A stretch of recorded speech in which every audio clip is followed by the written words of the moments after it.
Well, in case you hadn't heard at this point in the evening, the final season of Game of Thrones is kicking off on Monday. Now, is this international hysteria surrounding this entertainment phenomenon different from what we've seen before? Is it an enduring series, or is it just another in a long list of really good TV shows? For tonight's Taking Stock Chat, I'm joined by Richard Miles, Pro Vice-Chancellor at the University of Sydney, and Aleks Vickovich, Digital Editor at Your Money. Thank you both for being with us. Now, all things Game of Thrones tonight. Aleks, we've spoken to you already. I'm going to go to Richard now. Are you a fan? Are you loving it? I'm kind of a fan. Do you know, I'm a bit of a casual fan. Okay. So I'm not sure I've even watched it in sequence. The reason why I'm so interested to hear whether or not you're a fan is because you are a historian, an archaeologist. I've been really surprised at how many people are apparently Googling, is Game of Thrones set on real events? What do you think? Has it sparked people into being interested in the old days of England, which is also where you're from? I think the issue is that shows like this make the past seem a lot more interesting than it actually was. That's the problem, right? So when you're teaching... So in other words, a sort of false pretenses. Look, the problem with it is that I'm going to let you into a big secret about history. Okay. That in much of history, we don't actually really know quite what happened. There are massive gaps in our knowledge, and what I always think, I remember, never forget when I first became an archaeologist, this guy that taught me, he said, archaeology said 50% science, 50% imagination. And you've got to be good at the imagination bit, right? So therefore, are they it's a similar formula. Yeah, exactly. Are they so different? And what you see in that show, or what I notice in that show, are bits and pieces of sort of historical vignettes, and also things like a bit of Machiavelli thrown in. It's like a big old cauldron where they're just chucking everything and stirring it up. But it's great, right? It is. Aleks, we spoke to you before about some of the mind-blowing numbers here, but I just wonder about a legacy of something like a Game of Thrones. I mean, obviously, people are so obsessed with something like Star Trek that speaking Klingon is still a thing all these years later. I wonder if this has reached that sort of level. You know, what do you think? Look, they say that it has. I mean, in terms of the numbers, it certainly has. And they're already starting to talk about spin-offs. You know, we're going to see all sorts of different, versions and iterations of Game of Thrones. They're already talking about a series that's set 10,000 years prior that's going to sort of lay the foundations, and different Hollywood names are being thrown around for that on the Time Warner streaming service. So, look, I think it has got that sort of legacy potentially. I was just going to say to Dickie, I think he must have been reading different ancient history books to the ones that I read. I thought that, from what I've read about ancient Greece in particular, it's not dissimilar from Game of Thrones. And I think that, that is one of the reasons that a show like this resonates. I'll put my hand up and say I'm one of the nerds who has read the books as well as watched the movies. Oh, my word. That's right. So I'm an uber nerd. You do know your stuff. Well, you'd hope so, at the helm of yourmoney.com.au. But I think that, there's fantasy that's out there that's too much even for me to touch, and there's stuff that goes really mainstream. And I think the stuff that does have kind of resonance with mainstream topics, whether that's the Machiavellian stuff, the politics. I mean, in most countries, we were talking earlier about how this is now in 100 countries. And in all of those 100 countries, I'm sure you can watch the sorts of things that are going on the screen around the Iron Throne, and the sort of cutthroat politics and Machiavellian activity. And it, draws similarities to your own political system. Yeah, I mean, there's a lot of people out there that pile fan theories on top of conspiracy theories, on top of more fan theories. Political commentary. I mean, you've got things like the Night King? Oh, yeah. He's sort of obviously an expert recycler, isn't he? That's right. He's not you just recycle the whole It's just the boogeyman in various forms, really. I mean, he's brilliant, right? I think that's a fantastic kind of, all his gormless sort of, what are they, works or whatever. What are they called? You'll know. Which? Those funny corpses. The White Walkers. White Walkers. No, it's the other things. There's people that get killed and then they're definitely the White Walkers. White Walkers. You haven't even watched them in order, Dickie. You're going to be tweeted out like mad after this. No, look, it is interesting though. I kind of come back to this question of some phenomenon. They burn bright and then they burn out. We were talking not that long ago about something like Pokemon Go, and about how that was unbelievable. It was everywhere. Is the real skill here with Game of Thrones the fact that it's gradually built to the point now where we're on a business show and we're talking about Game of Thrones for a couple of hours? Yeah, it's like a massive brand. It's a huge thing. Of course you should be talking about it. And it is unusual. Like, that is very unusual. Usually shows with this kind of fanfare and with this kind of money behind them, not just shows, but, media activities, they usually sort of, peter off. And in this case, it's only snowballed year after year. So that's, a big deal in and of itself. I think the reason why this has probably got got more legs than maybe Pokemon Go is because it does touch on some of those sort of historical themes. And I think, I haven't been in one of Richard's lectures. I'd like to maybe one day, but if it was like Game of Thrones... Anytime. If you'll have it. We'll bring the cameras next time. That sounds good. Look, moving on to something that could quite possibly feel like it comes out of Game of Thrones sometimes, but look, after 7 years in London's Ecuadorial embassy, Julian Assange has been dragged outside in handcuffs by the police, with the US seeking extradition to face charges relating to WikiLeaks data dumps. Now, Australian Prime Minister Scott Morrison says the situation has nothing to do with us. So, question here, is he right? What do you think, Alex? Well, he was born in Townsville, so it's got something to do with us. I mean, this is an Australian national...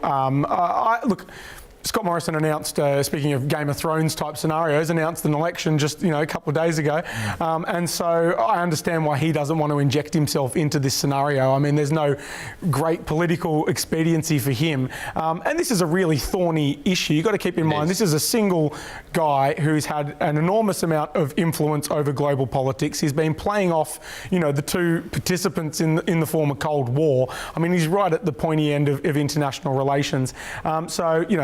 Is it really our business? I mean, it is insofar as he's an Australian national, but not only that, you've got to remember that Australia was one of the few countries in the coalition of the willing that went to Iraq, and a lot of the work that WikiLeaks has done has been focused on activity in Iraq and Afghanistan that involves civilian and journalist deaths, and so I think we're involved in those military operations as well. So it's not just that he's an Aussie. A lot of what WikiLeaks has been involved in exposing Australia has an involvement in. Richard, what do you think? I don't think we can't wash our hands of him, and he's an Australian citizen as far as I know. We seem to be in this sort of age at the moment where people go and do things we don't like in other areas of the world, and we just kind of wash our hands of them as if they're nothing to do with us. Well, they are. Yes. I think the thing about him is that there is some darkness around this, and that's around the things in Sweden.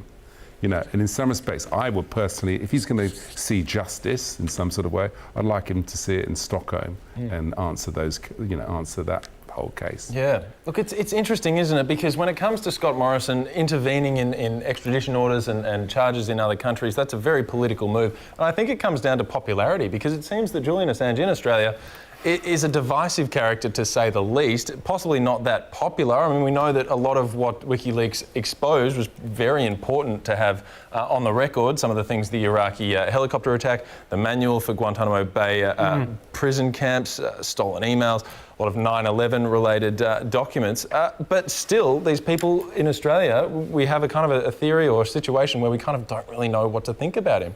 Is that fair to say, do you think? Yeah, look, and I think that partly it's because he hasn't been in the public eye in the way that a kind of notorious figure like him. In the Ecuadorian. Yeah, that's right, stroking a hairless cat. But it's and that is the image that he kind of. I suspect he's the sort of individual who enjoys this notoriety, who wanted to always be an infamous figure, and now he's certainly back in the public eye. Now he'll probably have his ability to speak to the cameras and so on. I think the fact that he hasn't had that has been part of what has led to this kind of rocky support that he's had. But he's still got his supporters. I mean, Pamela Anderson is out there today saying, of all people, well-known political actor. Make it up. And just the support you want, right? And at the risk of picking your battles, I think she's right to some extent. Look, I know that these are important laws, and the whistleblower activity they've been engaged in can have some dangerous impacts. But as far as I'm concerned, a lot of what WikiLeaks has done is in the public interest. The stuff that we've spoken about, as well as that, the stuff during the US presidential election. Now, I know there's a whole debate about the timing of when he put this out and whether it was in Russia and Trump's interest, but notwithstanding that, these emails that were leaked from the Democratic campaign were certainly in the voter interest at the time. They showed collusion with media companies and against one of their own candidates. So, look, I think, and now he's facing the death penalty as well, we should say, for activity that I think could be described as whistleblower activity. It's I incredible. mean, with you and Pamela on his side, he's got a chance. That's right. The one other thing I wanted to ask about here, Richard, is Ecuador here. They've kicked him out, among other things, for not being a particularly good guest. You know, he's been whizzing up and down the hallway on his skateboard, not cleaning up after his cat. And what was this weird digestive problem that he had? I didn't want to know That's about right, and apparently he was filming the new Ecuadorian president's wife and daughter dancing. So I think that's where he ultimately went wrong. I mean, talk about biting the hand that feeds you. The one country willing to give him asylum. I think the problem, and this touches on what we've just been talking about, he's not a particularly likeable dude. You know, there's something weird about him. He doesn't come across particularly well. You know, he looks like the sort of guy that didn't have many friends at school. Yeah.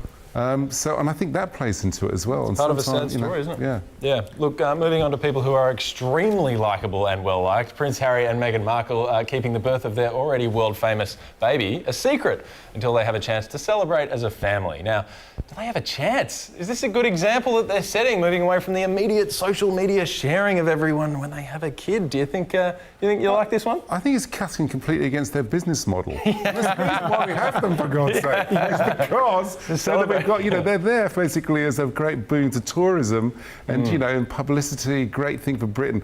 You know, and Britain needs it at the moment. Well, and they're now trying to hide away the only good thing that's going to happen this year. Yeah, a bit of frustration coming through there. What do you think, Coach? I agree. In defence of the, you know, my colleagues in the UK press, there's going to be some very angry newspaper editors who are, you know, looking to move Brexit off the front page, and for good reason. And look, I think I'm not one. I'm a Republican, I guess, but I'm not one of those that, you know, shakes their head and says what is the fascination with the royals and why. I get it. You know, I think that overwhelmingly they're a force for good in the world. I think that, you know, I understand why people really have leaned into this story, and I don't think that they get to turn around and say that we're not going to do the photos. I mean, I understand that they want the kid to have a normal life, and the steps that Princess Diana took, you know, for her children certainly seems to have worked out well in terms of helping them become well-adjusted, sort of mature people. But, you know, they take the salary. I think they have to take the photo. You've got to wonder, I mean, why do they, what they need to do is just have a look at the palatial